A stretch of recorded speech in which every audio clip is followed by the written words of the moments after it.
Siz de murda aldınız. Men düşünbey atam. Men tö desem bey dep atasın da aylanayın. Men surab Adaхан Кимзабаевич, men улууларды уурматтайм. Бирок siz жактан эле баягы кемсинтип кылганыңар жаман. Татиков, siz эмне деп атасыз, мен түшүнбөй атам. Берге айтышканы келдиңизби сиз? Иә. Депутаттын суроосуна жооп берүүнүн ордуна анын беделине шек келтирип, эл өкүлүнөн тил уккан финансы министринин орун басары Руслан Татиковдун жоругу катуу талкуу жаратууда. Бул көрүнүш коомчулук тарабынан сындалып, кыргыз атка минерлеринин кесиптик этиканы сактоо маселесин козгоду. Коомдук ишмер мурдагы депутат Гүлнара Дербешева мыйзамда мамлекеттик жана муниципалдык кызматкерлер үчүн этика кодекси бар экенин айтат. Андан тышкары президенттин алдындагы этикалык комиссия да бар. Бирок Дербешева аталган комиссия көп жылдан бери иштебей жатканын айтат. Мунун кесепетинен да жогорку кызматкерлер өзүнө жүктөлгөн милдетти так аткарбай, элге орой мамиле жасашат. Ушундай даражадагы мисалы үчүн депутаттарды сыйлабаса анда жөнөкөй элге кандай мамиле кылат, ошол да аябай оор маселе болуп атат да. Этикалык комиссиядагы көп жылдан бери иштебейт. Мен алдын иштегенин вообще бир дагы көргөн жокмун да.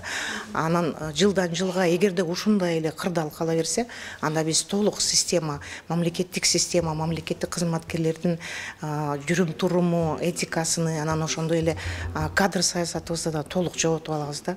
Ал эми мурдагы мамлекеттик ишмер Табылды Акеров мындай көрүнүш өлкөдө кадрлардын бат-бат алмашуусунун кесепети дейт. Айтымында эл башкаруучу адамдарда элди жетектей турган даярдыгы болушу керек. Мурда жогорку кызматка кадрлар төмөнкү кызматтан көтөрүлүп баргандар тандалып дайындалчу. Азыр кадр тандоо тартиби өзгөрүп, мындай мисалдар чанда гана. Кыргызстанга 30 жыл болуп калды. Мына 30 жылда Кыргызстанда бүткөн баягы студенттер, жаш кадрлар болуп атат.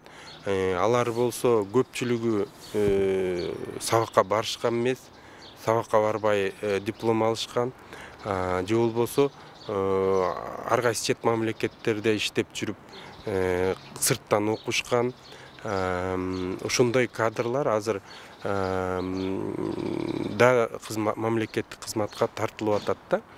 Анан алардын эми тажрыйбасы жок.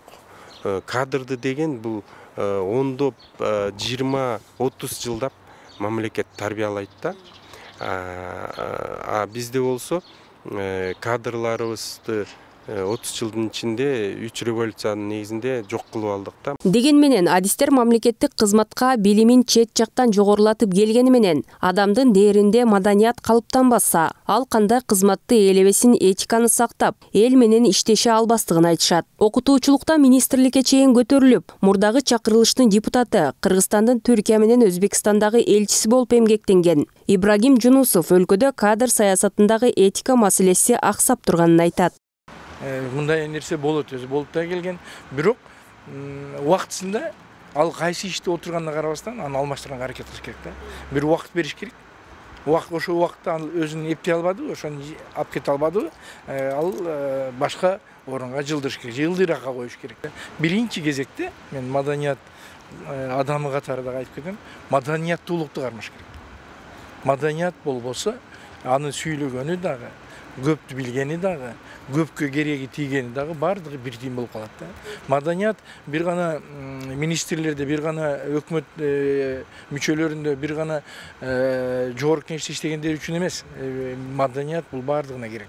Министрлер кабинетинин төрагасы Акылбек Жапаров кызматка келген учурда эң алгач өкмөт мүчөлөрүнөн тарта министрлик ведомство кызматкерлеринин мамлекеттик этикасын жакшыртуу менен баштаганы белгилүү. Анда кызматкерлер атайын бир ай окутулуп, сабакта мамлекеттик кызматкерлердин этикасын сактоого басым жасалган. Бирок Руслан Татиковдун парламенттеги орунсуз жоругу Жапаровдун аракетин текке кетиргендей. Ал эми парламенттин жыйындар залындагы аркы терки кайым айтышуу, бири-бирине үнүн көтөрүп кыйкыруу биринчи жолку көрүнүш эмес.